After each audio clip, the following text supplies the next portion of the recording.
Hello दोस्तों, नमस्कार। आप सभी का स्वागत है एक और नई वीडियो में। तो आज की वीडियो में हम बात करेंगे एसएमटी फ्लोर रेडीनेस के बारे में। इस वीडियो में हम जानेंगे कि एसएमटी फ्लोर क्या होता है, कैसे हम एक एसएमटी फ्लोर को रेडी करते हैं और वो कौन कौन सी बातें होती हैं जिनका हम खास ध्यान रखते हैं एसएमटी फ्लोर को बनाने के लिए। और इस वीडियो में हम ये भी जानेंगे कि कैसे हम रॉ मटेरियल या स्टार्टिंग से फाइनल तक एक अपना प्रोडक्ट तैयार करते हैं।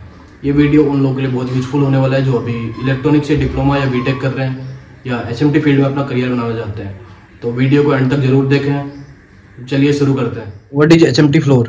एचएमटी फ्लोर क्या होता है? एचएमटी फ्लोर एक कंट्रोल्ड मैन्युफैक्चरिंग एरिया होता है जहाँ पर पीसीबी असेंबली की जाती है, यानी कि एक बेयर बोर्ड पर कंपोनेंट माउंट करवा के उसको फाइनल प्रोडक्ट के लिए रेडी किया जाता है। एचएमटी फ्लोर एक कोई नॉर्मल प्रोडक्शन फ्लोर नहीं होता, क्योंकि यहाँ पर जो हम इलेक्ट्रॉनिक कंपोनेंट यूज करते हैं ये बहुत ज़्यादा सेंसिटिव होते हैं और स्टैटिक चार्ज से बहुत जल्दी डैमेज हो सकते हैं। इसीलिए यहाँ पर एनवायरनमेंट और डिसिप्लिन का स्ट्रिक्ट कंट्रोल रहता है। इसलिए जब भी है कोई एसएमटी फ्लोर बनाता है या एसएमटी स्टार्ट करता है तो प्लानिंग के साथ रेडी किया जाता है। दोस्तों, अगर बात करें एसएमटी फ्लोर रेडीनेस की, तो जो पहला स्टेप होता है वो होता है ईएचडी फ्लोरिंग। जैसा कि यहाँ पर हम देखेंगे, ये एक एसएमटी फ्लोर है। यहाँ पर कोई भी नॉर्मल टाइल या सीमेंटिंग नहीं दिखेगी, क्योंकि एसएमटी फ्लोर के लिए नॉर्मल सीमेंटिंग या जो नॉर्मल टाइलिंग है वो अलाउ नहीं होती है। इसके बदले यहाँ पर हम यूज करते हैं ईएचडी वाइनल या ईएचडी इपॉक्सी फ्लोरिंग। ये फ्लोरिंग स्टैटिक इलेक्ट्रिसिटी को कंट्रोल करता है, क्योंकि इसका जो प्रॉपर्टी होता है, इस ईएचडी वाइनल या ईएचडी इपॉक्सी का जो मेन प्रॉपर्टी है वो है, ये ना तो प्योरली कंडक्टर होता है और ना ही प्योरली इंसुलेटर होता है। तो ये होता है एक स्टैटिक डिसिपेटिव मटेरियल, जिससे कि हमारा पीसीबी और कंपोनेंट पूरा सेफ रहता है। दोस्तों, अभी हमने देखा था कि एसएमटी फ्लोरिंग के लिए हम यूज करते हैं ईएचडी इपॉक्सी या ईएचडी फ्लोरिंग का, जो कि एक स्टैटिक डिसिपेटिव मटेरियल होता है। स्टैटिक डिसिपेटिव मटेरियल का मेन रोल क्या है? ये जो स्टैटिक इलेक्ट्रिसिटी है उसको ना तो कंप्लीटली होल्ड करता है और ना ही एकदम से डिस्चार्ज करता है, बल्कि एक स्लोली, सेफली और कंट्रोल्ड वे में ग्राउंडिंग तक ले जाता है, जिससे कि हमारा जो पीसीबी और सेंसिटिव कंपोनेंट है वो डैमेज होने से बचते हैं। क्योंकि अगर ये जो स्टैटिक इलेक्ट्रिसिटी है ये कंप्लीटली होल्ड होती है या सडनली डिस्चार्ज होती है, तो इससे क्या होगा, हमारा जो पीसीबी और कंपोनेंट है ये डैमेज हो सकते हैं। इवन वहाँ पर जो ऑपरेटर है, टेक्नीशियन या इंजीनियर काम कर रहा है, उसको भी शॉक वगैरह लग सकता है। इसीलिए प्रॉपर ईएचडी प्रिकॉशन और ग्राउंडिंग बहुत ज़्यादा ज़रूरी है। यहाँ पर 3 टाइप के मटेरियल है: इंसुलेटिव, स्टैटिक डिसिपेटिव एंड कंडक्टिव। और हमने देखा था कि एसएमटी फ्लोरिंग के लिए हम यूज करते हैं ईएचडी वाइनल या ईएचडी इपॉक्सी का, जो ना तो प्योरली कंडक्टर है और ना ही प्योरली इंडक्टर है, बल्कि ये एक स्टैटिक डिसिपेटिव मटेरियल है। अगर हम इंसुलेटिव मटेरियल यूज करेंगे तो इससे क्या होगा, जो हमारा स्टैटिक इलेक्ट्रिसिटी है वो ग्राउंडिंग तक पास नहीं हो पाएगी और इससे हमारा पीसीबी और जो कंपोनेंट है वो डैमेज हो सकते हैं। कंडक्टिव मटेरियल, कंडक्टिव मटेरियल का जो सरफेस रेजिस्टिविटी है वो बहुत ज़्यादा कम है, यानी कि इसका जो करंट रोकने की पावर है वो बहुत ज़्यादा कम है। तो अगर ये वाला मटेरियल हम यूज करेंगे अपना एसएमटी फ्लोरिंग में, तो इससे क्या होगा, जो हमारा स्टैटिक इलेक्ट्रिसिटी है वो सडनली डिस्चार्ज हो जाएगी और इससे हमारा पीसीबी कंपोनेंट दोनों डैमेज हो सकता है और वहाँ पर जो काम कर रहा है उसको भी शॉक लग सकता है। इसीलिए हम यूज करते हैं स्टैटिक डिसिपेटिव मटेरियल का। इसका जो सरफेस रेजिस्टिविटी या करंट रोकने की पावर है वो ना तो बहुत ज़्यादा हाई है इंसुलेशन मटेरियल की तरह और ना ही बहुत ज़्यादा लो है। इसीलिए static dissipative material slowly, safely और एक कंट्रोल्ड वे में जो हमारा स्टैटिक चार्ज होता है उसको ग्राउंडिंग तक ले जाता है। ग्राउंडिंग सिस्टम, एसएमटी में केवल फ्लोरिंग करना ही काफ़ी नहीं होता, इसके लिए प्रॉपर ग्राउंडिंग होना भी बहुत ज़्यादा ज़रूरी है। तो फ्लोरिंग के नीचे हम कॉपर स्ट्रिप का यूज़ करते हैं, जैसे कि यहाँ पर हम देख पा रहे हैं। और ये जो कॉपर स्ट्रिप होती है, एक बॉक्स के फॉर्मेट में या ग्रिड के फॉर्मेट में रहती हैं, जो कि एक अर्थ फिट, इस टाइप का हमारा एक अर्थ फिट बना होता है। यहाँ पर ये जो कॉपर्स वायर हैं थ्रू कंडक्टिव मटेरियल और कंडक्टिव वायर ये यहाँ पर कनेक्ट होती है। ये जो पूरा एसएमटी फ्लोर है ये एक कॉमन ग्राउंडिंग नेटवर्क में होता है, इसलिए अगर ग्राउंडिंग सही नहीं है तो ईएचडी फ्लोरिंग का कोई फायदा नहीं है। इसलिए एसएमटी फ्लोरिंग में फ्लोरिंग प्लस ग्राउंडिंग दोनों बहुत ज़्यादा इंपॉर्टेंट है। बहुत ज़्यादा बनाते टाइम एक और खास बात का ध्यान रखना बहुत ज़्यादा ज़रूरी है, वो है वाइब्रेशन कंट्रोल। क्योंकि हमारा जो एसएमटी लाइन है उसमें बहुत ज़्यादा हाईली प्रिसाइज मशीन यूज होती है, जैसे pick and place machine, inspection machines या और भी बहुत सारी मशीन्स हैं जो माइक्रोन लेवल एक्यूरेसी पे काम करती हैं।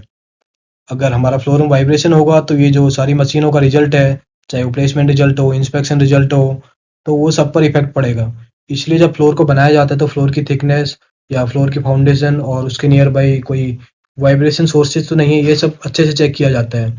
और मशीन इंस्टॉलेशन से पहले भी वाइब्रेशन टेस्टिंग किया जाता है। में इंफ्रास्ट्रक्चर के साथ साथ एनवायरनमेंट कंट्रोल होना भी बहुत ज़्यादा ज़रूरी है। एचएमटी फ्लोर में temperature control, humidity control and dust control, ये जो 3 इंपॉर्टेंट फैक्टर हैं ये बहुत ज़्यादा ज़रूरी है। और ये डायरेक्टली इफेक्ट करती है हमारा सोल्डर क्वालिटी पे और पीसीबी रिलायबिलिटी पे। अगर हमारा जो एनवायरनमेंट है ये अगर कंट्रोल नहीं रहेगा, अनकंट्रोल रहेगा, तो जो प्रोडक्शन डिफेक्ट है और जो रिवर्क है वो बहुत ज़्यादा बढ़ जाएगा। इससे क्या होगा, जो ओवरऑल हमारा जो प्रोडक्ट का क्वालिटी रहेगा उस पर इफेक्ट पड़ेगा। इसीलिए जो हमारा एसएमटी फ्लोर होता है वहाँ पर हम यूज करते हैं डिजिटल हाइग्रोमीटर का या डिजिटल थर्मो हाइग्रोमीटर का, जिसका काम क्या रहता है, ये हमारा कंटिन्यूसली जो फ्लोर का टेम्परेचर और ह्यूमिडिटी है उसको मॉनिटर किए रहता है। जो नॉर्मली हमारा एचएमटी फ्लोर का टेम्परेचर है वो 18 से 28 डिग्री तक होना चाहिए और जो ह्यूमिडिटी है वो 40 से 60% के बीच होना चाहिए। आईक्यूसी और जब बन जाता है तो उसके बाद प्रोडक्शन स्टार्ट होता है। तो उसका पहला स्टेप है आईक्यूसी, स्टोर, एसएमटी, उसके बाद एमआई, उसके बाद testing, packing and the last is dispatch. ये जो हमारा पूरा प्रोडक्शन फ्लो है इसको वन डायरेक्शनल फ्लो भी बोला जाता है। तो आगे हम देखेंगे कि कौन सी स्टेज पर क्या क्या काम होता है। सबसे पहले होगा जो पहला स्टेप है वो है IQC, incoming quality control area. IQC area में क्या होता है, जो मटेरियल है सबसे पहले आईक्यूसी एरिया में आता है। यहाँ पर जो हमारा जो भी मटेरियल है, पीसीबी हो, कंपोनेंट हो या और भी जो भी मटेरियल है, उसकी क्वालिटी, क्वांटिटी और पैकेजिंग, ये सब कुछ वेरीफाई करती है आईक्यूसी टीम। वो वेरीफाई करने के बाद जो मटेरियल ओके रहता है, जो मटेरियल पास रहता है आईक्यूसी टीम के अकॉर्डिंग, उसी को आगे एसएमटी लाइन तक भेजा जाता है। आईक्यूसी टीम का मेन पर्पज है यहाँ पे जो भी हमारा सप्लायर से डिफेक्ट आ रखा है उसको कैच करना और उसको आगे तक पास नहीं करना। द हेल्प ऑफ पिक जो आईक्यूसी पास मटेरियल होता है वो स्टोर के थ्रू आता है एसएमटी प्रोसेस एरिया में। एसएमटी प्रोसेस एरिया में मेनली 5 टाइप के प्रोसेस होते हैं। First one is stencil printing. Stencil printing में क्या होता है, जो हमारा बेयर बोर्ड है या पीसीबी है उसके ऊपर जो कॉपर पैड है उसके ऊपर हमें सोल्डर पेस्ट अप्लाई करना होता है with the help of squeegee. इसको सोल्डर पेस्ट प्रिंटिंग बोलते हैं। Next one is pick and place machine.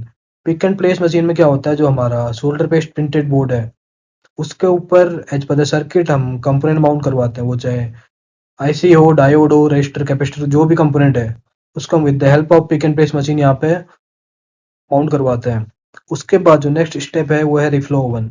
Reflow oven में जो भी हमारे माउंटेड बोर्ड है इसको हम पास करवाते हैं और सोल्डर करवाते हैं। होता है कि जो हमने सोल्डर पे इंस्पेक्शन में हम चेक करते हैं कि जो हमने सोल्डर पेस्ट अप्लाई किया था वो प्रॉपर है नहीं है, कहीं पे कम ज़्यादा तो नहीं है, या जो हमने कंपोनेंट प्लेस करवाया था वो एक्यूरेटली वहाँ पे प्लेस है या नहीं है, जो हमने सोल्डरिंग करवाई थी सोल्डरिंग को प्रॉपर है या नहीं है, ये सब हम चेक करते हैं इंस्पेक्शन मशीन में।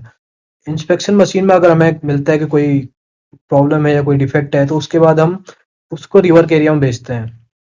रिवर्क टेक्नीशियन उसको करेक्ट करता है और आगे पास करता है। फाइनल प्रोडक्ट नहीं होता। हमारा पीसीबी है वो एक फाइनल प्रोडक्ट नहीं होता। एसएमटी के बाद जो नेक्स्ट स्टेज है वो है एमआई या assembly line. MI means manual insertion. यहाँ पर क्या होता है, जो थ्रू होल वाले पार्ट हैं या जो बड़े साइज के पार्ट है जिनको हम मशीन से नहीं लगा रखे हैं उनको यहाँ पे इंसर्ट किया जाता है। और उसके बाद जो वायर एंड कनेक्टर होता है उनको यहाँ पे लगाया जाता है। जो डिस्प्ले फिटमेंट है, अगर हमारा प्रोडक्ट में डिस्प्ले लगाना है तो उसको एमआई लाइन में लगाया जाता है। जो भी मैकेनिकल असेंबली है या जो भी हमारा स्क्रू लगाना है, ये प्रोडक्ट का बाहर का केसिंग लगाना है, वो सारा कुछ हमारा एमआई लाइन में होता है। तब जाके हमारा बनता है फाइनल प्रोडक्ट। एचएमटी में होता है हमारा पीसीबी असेंबली और एमआई में होता है final product assembly. Product flow का अगला स्टेप है वो है टेस्टिंग एंड पैकिंग।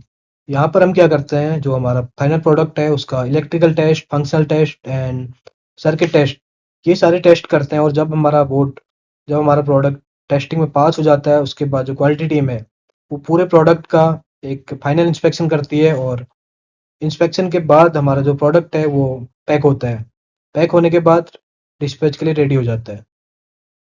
तो दोस्तों आज के लिए बस इतना ही। आज की वीडियो में हमने डिस्कस किया एचएमटी फ्लोर कैसे बनाया जाता है और ईएचडी, ग्राउंडिंग एंड वाइब्रेशन का क्या इंपॉर्टेंट रोल रहता है कि एचएमटी फ्लोर में, और एक फाइनल प्रोडक्ट कैसे तैयार किया जाता है। तो अगली वीडियो में हम बात करेंगे एक एचएमटी इंजीनियर कैसे रेडी होता है, एंट्री रूल्स क्या क्या होते हैं और ईएचडी ड्रेस कोड क्या होते हैं। तो आई होप कि वीडियो आपको पसंद आया होगा। अगर वीडियो पसंद आया तो प्लीज़ वीडियो को लाइक करें, शेयर करें एंड चैनल को सब्सक्राइब करें। Thank you.